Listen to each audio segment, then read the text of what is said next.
வணக்கம். அந்த காலத்தில் வானசாஸ்திரத்தில் நம்ம மக்கள் எவ்வளவு திறமையாக அண்டங்களையும் நட்சத்திரங்களையும் வெறும் கண்ணாலேயே பார்த்தாங்கன்னா சும்மாவா? அகத்தியரையா சொல்லித்தந்தது போல காணினை தடவி பார்த்துருந்தாலும் ஆச்சரியப்படுறதுக்கு இல்லை. இதை உதாரணமாக சொன்னேனே தவிர இதுவும் கூட இருந்திருக்கலாம் இல்லையா? அவதார புருஷர்களும் சித்தர்களும் வருமுன்னே எதிர்காலத்தை சொல்லிவிடும் வித்தகர்களும் மனதை ஒன்றுபடுத்தி உணர வைப்பதற்கும் இதுபோன்ற நெய் கூட உபயோகப்பட்டிருக்கலாம். அகத்தியரையா சொல்லித்தந்த இந்த பக்குவம் அந்த காலத்து மக்களை காத்தது போல இந்த காலத்திலும் சதா கண்களுக்கு ஓய்வில்லாமல் அலைபேசியிலும் தொலைக்காட்சியிலும் கணினி முன்பும் அமர்ந்திருந்து வேலை செய்கிற இளைஞர்கள் முதல் பெரியவர்கள் வரைக்கும் இந்த அருமையான காணினை காக்கும் என்பதிலும் ஐயமில்லை.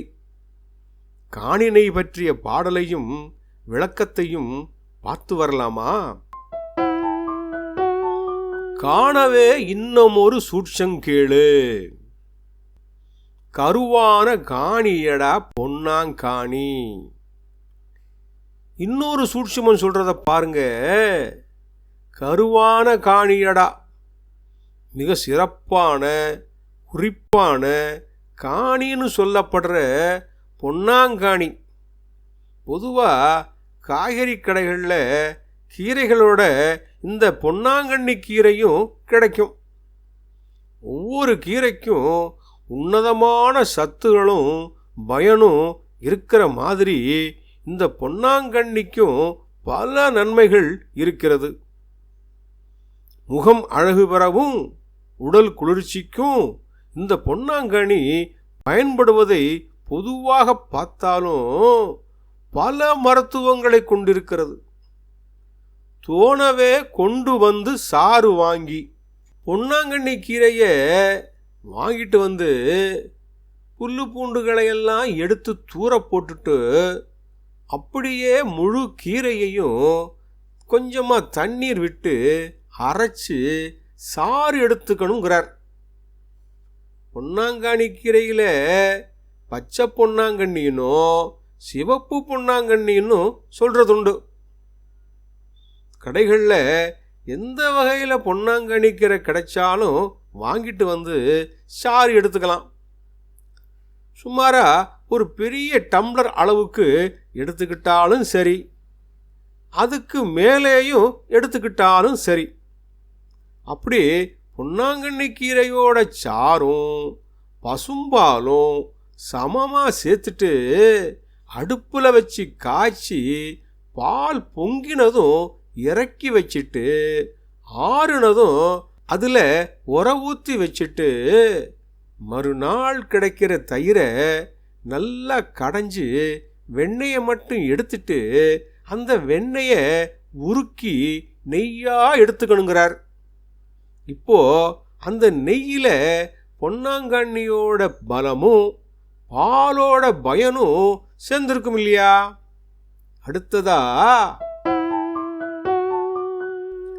வாங்கி அந்த நெய் அதனை பதனம் பண்ணி வரிசையுடன் விரல் அதனால் தொட்டுக்கொண்டு பொன்னாங்கண்ணி கீரையோட சாரும் பசும்பாலும் சேர்த்து காய்ச்சி உர ஊற்றி தயிராக எடுத்து கடைஞ்சி வெண்ணெய் எடுத்து உருக்கி நெய்யாக்கினதையும் பத்திரப்படுத்திட்டு வரிசையாக தினமும் விரலில் தொட்டு கண்ணுக்கு மேலே தடவிக்கிட்டு வரணும். அப்படி கொஞ்ச நாளைக்கு கண்ணுக்கு மேலே தடவிக்கிட்டு வந்தா பக்தியுடன் தான் பார்க்க துளைதானோடும். பக்தியோடுன்னு கூட எடுத்துக்கலாம். இல்லை பக்தி இல்லைனாலும் பரவாயில்ல. தவறாமல் கண்ணுக்கு மேலே இந்த பொன்னாங்காணி நெய்யை தடவிட்டு வந்தா தூரத்தில் இருக்கிறதெல்லாம் தெளிவாக தெரியும்னும் இந்த நெய்யை வாரத்துக்கு ஒரு நாளாவது தலைக்கு தேய்ச்சி தலைமுழுகிட்டு வந்தா கண் குளிர்ச்சியாகி பகல் நேரத்தில் கூட வானத்தை பார்த்தா வானத்தில் இருக்கிற நட்சத்திரங்களெல்லாம் தெளிவாக தெரிகிற அளவுக்கு பார்வை கூர்மையாகிடும்னோ கொஞ்சம் கூட தடையில்லா வானத்தில் நட்சத்திரம் கண்ணுக்கு தெரியும்னு சொல்கிறார். இந்த பக்குவம் ரொம்ப கஷ்டமானதில்லை.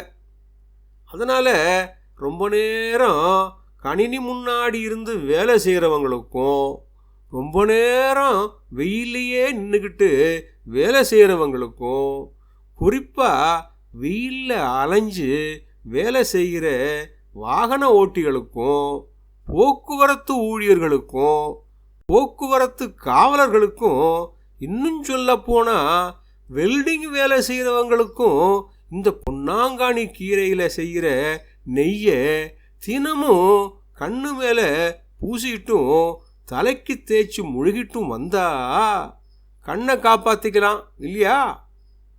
இளமையாக இருக்கிறப்போ இதெல்லாம் செய்துக்கிட்டே வந்தா இதோட பலனும் பயனும் வயசான காலத்துலேயும் கூடவே வரும் இல்லையா? சந்தோஷமாக எல்லாத்தையும் பார்த்துக்கிட்டே வாழலாம்னோ அகத்தியரையா சொல்லித்தந்த பொன்னாங்கானி நெய்யை செய்து பார்க்கலாமா? பலன் ரொம்ப பெருசாக இருக்கும்ல. நல்ல விஷயம்தானே.